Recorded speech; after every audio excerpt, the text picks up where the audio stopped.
Hi అండి, welcome to our channel. ఈరోజైతే ఒక సింపుల్ అండ్ యమ్మీ ఒక కర్రీ రెసిపీ చూపిస్తాను.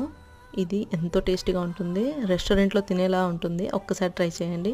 ఈ రెసిపీ కోసం అయితే ఫస్ట్ ఒక కడాయిలో కొంచెం ఆయిల్ వేసుకొని కొంచెం జీలకర్ర, అల్లం, కొంచెం వెల్లుల్లి, 2 పచ్చిమిర్చి, ఒక పెద్ద ఆనియన్, 4 కాజు, అలాగే ఒక టమాటో, పసుపు, ఉప్పు వేసుకొని కలుపుకొని బాగా మగ్గబెట్టుకోండి. ఇది మగ్గిపోయాక చల్లగయ్యాక మిక్సీ జార్లో వేసుకొని ఒక ఫైన్ పేస్ట్ని బ్లెండ్ చేసుకొని పెట్టుకోండి.